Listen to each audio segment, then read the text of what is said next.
Picture a sleepy cul-de-sac where the hum of lawnmowers and the chatter of kids playing tag fill the air. It's the kind of place where everyone knows your dog's name, and summer barbecues knit neighbors into a cozy community. That's where my husband, Marcus, and I thought we'd build our forever home. But beneath the surface of this suburban Eden lurked a grudge so petty, so venomous, it turned our dream into a public spectacle. This isn't just a story about a lawn. It's about envy, manipulation, and a neighbor who waged war over a few blades of grass, threatening everything we held dear. Marcus is a gardener in the truest sense, not just someone who mows the lawn. He sees every plant as a story, every flower bed a canvas. Our front yard was his masterpiece: lush green grass, vibrant roses, and a small herb garden that scented the air with basil and thyme. He'd spend hours tending it, not for praise, but because it brought him peace. His grandfather, a farmer, taught him that caring for the earth was a way to care for the soul. When we moved to Willow Lane 3 years ago, Marcus's yard became the talk of the neighborhood. People stopped to admire his dahlias, and kids loved picking mint leaves for lemonade. He'd share clippings or tips with anyone who asked, his grin wide and genuine.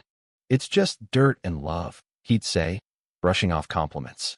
We thought we'd found our haven. We didn't know it would become a battleground. Then we met Karen, or as I called her, the lawn tyrant. She lived 2 houses down, her home a sterile fortress of perfectly edged grass and not a weed in sight.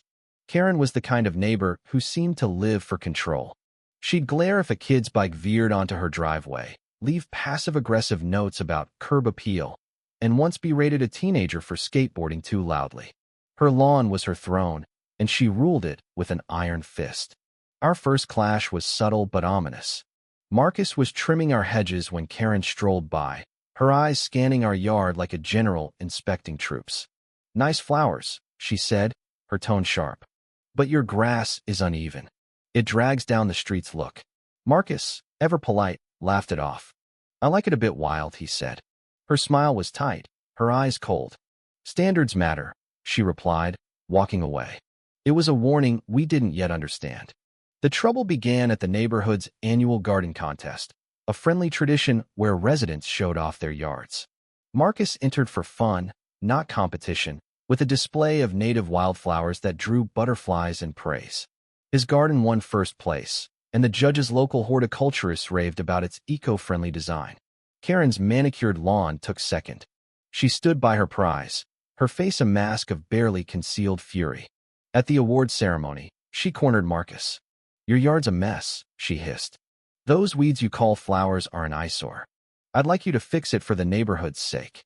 Marcus, stunned, said, "It's my property, Karen. I'm happy with it." Her eyes narrowed. "We'll see about that," she said, storming off. I felt a chill. This wasn't about aesthetics, it was about dominance. A week later, a certified letter arrived from the HOA.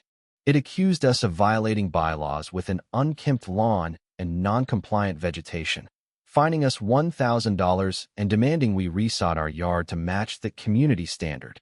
The complaint came from Karen, backed by photos of our wildflowers labeled weeds. Marcus was livid but calm. "She's jealous," he said. "We'll fight this." We appealed to the HOA, explaining our garden's ecological value, but the response was swift and brutal. Our appeal was denied, and we faced a lien on our home if we didn't comply.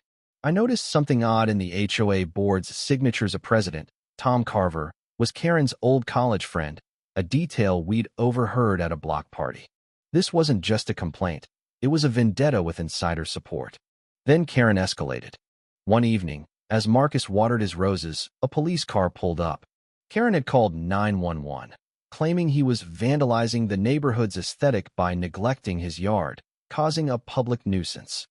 Her voice carried across the street, shrill and theatrical. "He's lowering our property values. It's deliberate." Neighbors peeked out, phones ready to capture the drama. The officer, a tired-looking man named Jenkins, listened as Karen ranted about our disgraceful lawn. Marcus, holding a hose, explained his garden's purpose. Jenkins sighed. "This is a civil issue, ma'am," he told Karen, but he filed a report noting her complaint. Karen smirked, knowing the report was a weapon mark against us in official records. As the police left, she leaned in. The HOA's just the start, she whispered. I'll make sure you regret this. The next day, Nextdoor erupted with Karen's post. Warning, negligent neighbors endangering our community. She claimed our yard was a health hazard, breeding pests and devaluing homes, twisting Marcus's award-winning garden into a slum. She mentioned the police report, framing it as proof of our defiance. Comments poured in. Some neighbors, like the kind-hearted Thompsons, defended us, but others, swayed by Karen's narrative, demanded we fix our yard. The social pressure was suffocating. Marcus, once the neighborhood's green thumb hero, was now a pariah to some. Kids avoided our house, and one parent whispered to another, "They're troublemakers." The worst came when Karen's daughter, Lily, rode by on her scooter and said, "Mom says your garden's ugly and you're ruining everything." Marcus's face fell. His sanctuary was now a source of shame. Karen wasn't done.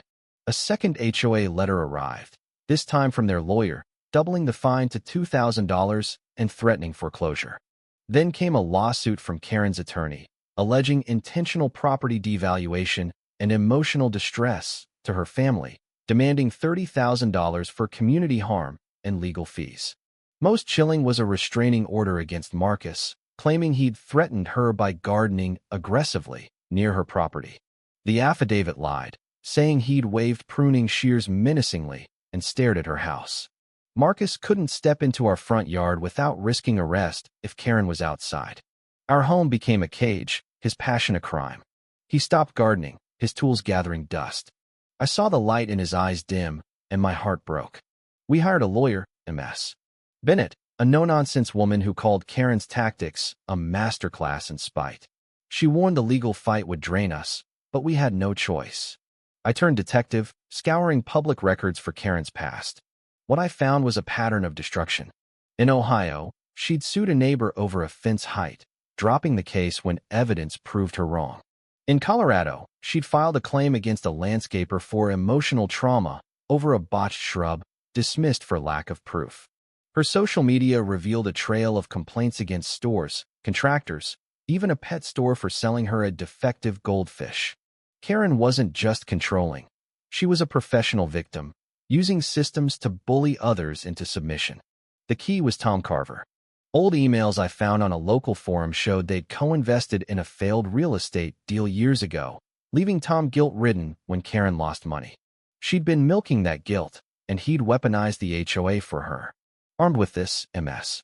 Bennett demanded an emergency HOA meeting. The room was a powder keg. Karen's allies on one side, our supporters, led by the Thompsons, on the other. Karen sat next to Tom, smug, until Ms. Bennett stood. "Mr.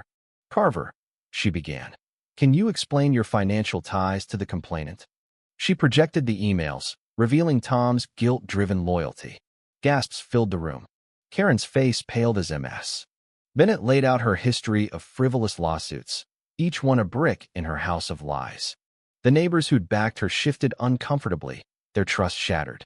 Tom resigned the next day, the HOA dropped all fines, and Karen's lawsuit and restraining order collapsed when her lawyer bailed, unwilling to defend her fiction. Karen sold her house and vanished, but the damage lingered. Our neighborhood felt raw, trust fractured. Marcus's garden stayed barren for months, his spirit bruised. Then, one spring morning, I found him planting lavender, humming softly.